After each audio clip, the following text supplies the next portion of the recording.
करें तो विक्रम सिंह मजीठिया पर शिकंजा 22 मार्च तक कस चुका है।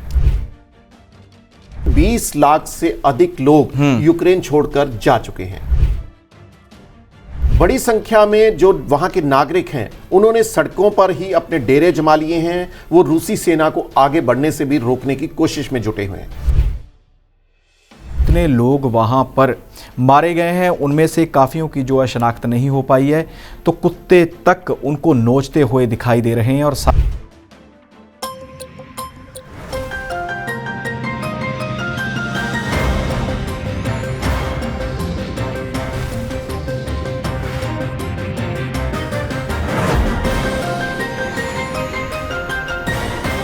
नमस्कार, D5 चैनल हिंदी का खास कार्यक्रम खुलासा न्यूज़ का देख रहे सभी दर्शकों का मैं धर्मेंद्र संधू स्वागत करता हूं।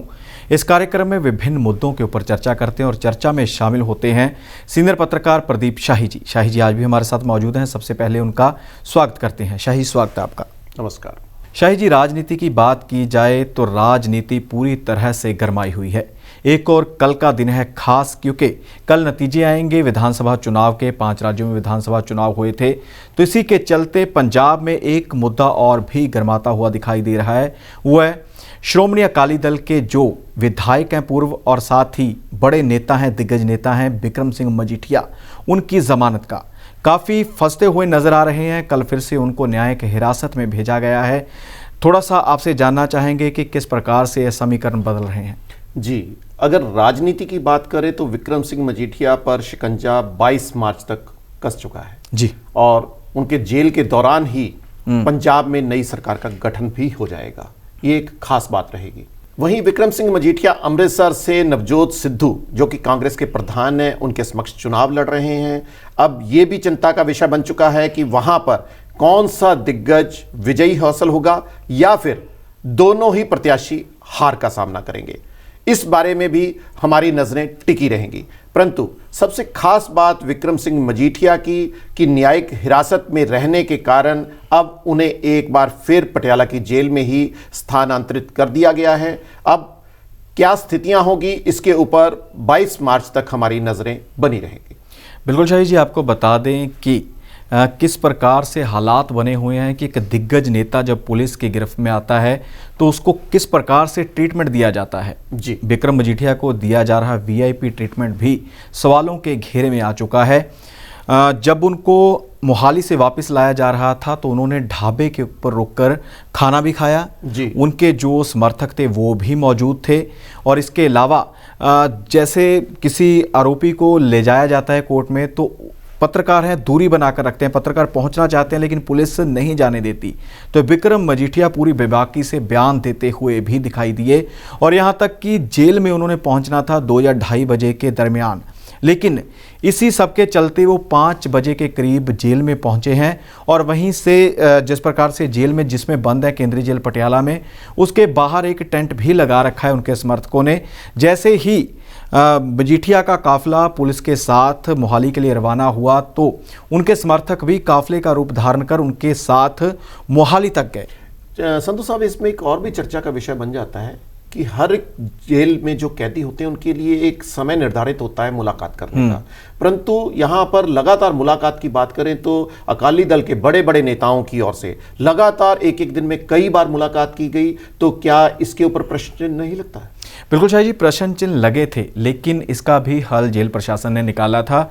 उनकी सिर्फ 1 हफ्ते में सिर्फ 2 बार ही मुलाकात निर्धारित कर दी गई थी। प्रश्न उठे थे लेकिन उसका हल जेल प्रशासन ने निकाल दिया था जी। और साथ ही शाही जी अगली खबर की तरफ बढ़ते हैं। अगली खबर भी काफ़ी अहम बन जाती है। यूक्रेन और जो रूस है उसकी जंग जारी है, इसी के चलते काफ़ी नुकसान हो रहा है। आपसे जानेंगे कि कैसे हालात हैं, किस प्रकार का माहौल है। यूक्रेन का और रूस के मध्य चल रहा युद्ध 14वें दिन में प्रवेश हो चुका है। यूक्रेन पर हमले लगातार तेज हो रहे हैं और खास बात यह भी है कि हर एक देश की ओर से वहां से तकरीबन 20 लाख से अधिक लोग यूक्रेन छोड़कर जा चुके हैं जी। और बड़ी संख्या में जो वहां के नागरिक हैं उन्होंने सड़कों पर ही अपने डेरे जमा लिए हैं। वो रूसी सेना को आगे बढ़ने से भी रोकने की कोशिश में जुटे हुए हैं। वहीं यूक्रेन के युद्ध के चलते, यूक्रेन और रूस के मध्य चल रहे युद्ध के चलते खाद्य पदार्थों में भी इजाफा बहुत ज़बरदस्त हो रहा है। वहीं वहाँ से गैस की आपूर्ति रूस ने रोकने की भी बात कर दी है, जिससे गैस की और ईंधन का जो स्थितियां हैं वो भी विकट स्थितियां उत्पन्न होने वाली हैं निकट भविष्य में। जी बिल्कुल शाही जी, अमेरिका की बात की जाए तो अमेरिका ने भी पाबंदियां लगाई हैं रूस के ऊपर। रूस से जो आती थी गैस आती थी, इसके अलावा जो भी उत्पाद आते थे, पेट्रोलियम डीजल के उत्पाद आते थे, उनके ऊपर अमेरिका ने प्रतिबंध लगा दिया है कि हम अब रूस से किसी भी प्रकार का कारोबार नहीं करेंगे, कोई भी व्यवसाय नहीं होगा। तो भी बड़ी खबर है। और साथ ही अखबारों की सुर्खियों की बात की जाए तो अखबारों में लिखा गया है कि जो वहाँ के यूक्रेन के अधिकारी हैं उनके मुताबिक जितने लोग वहाँ पर मारे गए हैं उनमें से काफ़ियों की जो है शनाख्त नहीं हो पाई है, तो कुत्ते तक उनको नोचते हुए दिखाई दे रहे हैं। और साथ ही यूएन का कहना है कि यूक्रेन छोड़ने वाले शरणार्थियों की गिनती 20 लाख तक पहुंच चुकी है। बिल्कुल सही कहा इन्होंने। मानवीय अगर अधिकारों की बात करें तो अभी तक मानवीय अधिकारों की ओर से भी इसके ऊपर कोई खास टिप्पणी नहीं की गई है।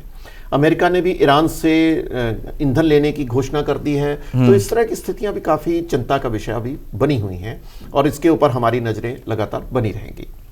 जी बिल्कुल शाही जी, अगली खबर की तरफ पढ़ते हैं। अगली खबर बड़ी अहम बन जाती है हरियाणा की। हरियाणा का बजट सत्र हुआ, बजट प्रस्तुत किया गया। टैक्स फ्री बजट इसको कहा जा रहा है। जी, बजट में जनता को भरपूर राहत प्रदान की गई, नया कर कोई भी नहीं लगाया गया और टैक्स फ्री बजट होने के कारण ये चीज़ एक अहम बन चुकी है। वहीं दूसरे बच्चे के जन्म पर भी 5,000 रुपये की राशि देने का मनोहर लाल खट्टर का एक फैसला सराहनीय माना जा रहा है। जी बिल्कुल शाही जी, साथ ही बता दें कि महिला दिवस के उपलक्ष्य में भी हरियाणा सरकार ने बजट सत्र के दौरान एक अहम फैसला लिया है कि जो महिलाएं किसी भी क्षेत्र में अपना योगदान डालेंगी, बड़ी प्राप्तियां करेंगी, तो उनको सुषमा स्वराज अवार्ड से सम्मानित किया जाएगा। हर साल ये अवार्ड फंक्शन हुआ करेगा और इसमें 5 लाख तक की राशि दी जाएगी इनाम स्वरूप। जी बिल्कुल सही कहा, ये अच्छी खबरें हैं इस तरह की महिलाओं को और महिला दिवस पर इस तरह की घोषणा है, क्योंकि आपको बता दें कि महिला दिवस पर ही हरियाणा सरकार ने अपने बजट को पेश किया था। इसमें संधू साहब एक जानकारी और भी सामने आ रही है, वो है हिमाचल से। महिला दिवस पर ही हिमाचल सरकार की ओर से 108 मोटरसाइकिलों को रवानगी दी गई, नई खरीद कर पुलिस को प्रदान की गई ताकि वह महिलाओं की सुरक्षा में ही तैनात की गई हैं। ये 108 मोटरसाइकिल, ये भी एक सराहनीय कदम है। महिलाओं की सुरक्षा अनिवार्य बनाने में एक अहम कदम माना जा सकता है। बिल्कुल शाही जी, हमीरपुर में ये समारोह हुआ था जिसमें महिलाओं को सम्मानित भी किया गया। 108 के करीब जो मोटरसाइकिल है उनका लोकार्पण भी किया गया। तो इसी के चलते हमारा पड़ोसी मुल्क है पाकिस्तान, तो उसकी खबर भी लेते हैं। पाकिस्तान के प्रधानमंत्री इमरान खान के खिलाफ अविश्वास का प्रस्ताव लाया गया है। जी बिल्कुल, अविश्वास प्रस्ताव पास तो नहीं हुआ है परंतु अभी ला दिया गया है और स्पीकर की ओर से 2 सप्ताह के ऊपर भीतर इसके ऊपर कार्रवाई शुरू कर दी जाएगी। अब ये देखना होगा, इसके ऊपर भी सभी की नजरें टिकी रहेंगी, क्या ये अविश्वास प्रस्ताव पास हो पाएगा या फिर प्रधानमंत्री इमरान खान अपने पद पर आसीन रहें। बिल्कुल जी, पंजाब की सियासत की बात की जाए तो पंजाब की सियासत इस समय पूरी तरह से गरमाई हुई है। बात की जाए पंजाब के मुख्यमंत्री चरणजीत सिंह चन्नी की, तो चरणजीत सिंह चन्नी अक्सर सुर्खियों में रहते हैं, लोगों में जाकर वो बातचीत करते हैं और अक्सर ये दावा करते हैं कि मैं हर काम कर लेता हूँ। भैंसों का दूध निकालना हो तो मैं निकाल लेता हूँ, टेंट का काम करना हो तो मैं कर लेता हूँ। तो अब उन्होंने इसकी उदाहरण भी पेश कर दी है, बकरी का दूध निकालते हुए दिखाई दिए हैं चरणजीत सिंह चन्नी। और बड़ी बात यह रही कि एक बॉटल में उन्होंने बिना नीचे गिरे, दूध नहीं नीचे गिरने दिया तो दूध निकाला है। जी बिल्कुल, ये भिदौड़ की घटना है जहां से वो विधानसभा का चुनाव भी लड़ रहे हैं। इससे पहले भी वो सुर्खियों में रहे। इसके अलावा एक सुर्खियों में वह इसलिए भी रहे हैं कि उन्होंने केंद्रीय गृह मंत्री अमित शाह से भी मुलाकात की है, उसके ऊपर भी काफ़ी है। परंतु चाहे चरणजीत चन्नी इसके ऊपर अपना बयान दे रहे हैं कि उन्होंने BBMB के मामले पर गृह मंत्री से मुलाकात की है, परंतु माना यह भी जा रहा है कि एग्जिट पोल के सामने आने के बाद ये अटकलें तेज हो रही हैं कि किसी भी तरह से आम आदमी पार्टी को सत्ता से बाहर रखा जाए और अन्य जो भी दल हैं वो एक साथ मिलकर इसको अपनी वहां पर सत्ता पार्टी में शामिल होने की बातें, अटकलों को तेज किया जा रहा है।